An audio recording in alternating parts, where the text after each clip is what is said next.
Heto na ang pinakamatunog na chika ngayon sa Kapuso Network. Magbabalik daw ang tahanang pinakamasaya ng Tape Incorporated. Ang sabi, isasalang daw ito sa timeslot ng Family Feud kapag nag-season break ang game show ni Dingdong Dantes.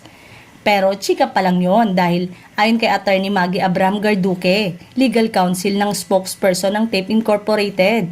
Hindi pa raw sure ang pagbabalik ng tahanang pinakamasaya sa GMA7 mismo ng Kapuso Network.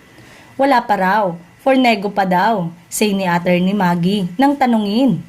Pero yun nga, maganda naman ang relasyon ng Tape Incorporated sa GMA Network kaya hindi nakakapagtaka kung meron uli ng show sa Kapuso Network ang production company ng Pamilya Halos Host. Yung sinasabing sa timeslot ng Family Feud, mukhang hindi, ang alam ko hindi sa lunch. Actually, hindi ko alam kung sa GMA7 o GTV. Gusto sa GMA7 pero looking for timeslot pa. May isasubmit pang proposal ang Tape Incorporated. Wala pa talaga, paliwanag ni Attorney Maggie.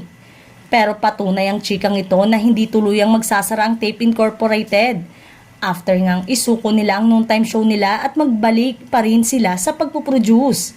Ang tanong, at kung ipush ito na maging noontime show, paano na ang showtime ng ABS-CBN na ume-air ngayon sa GMA Network?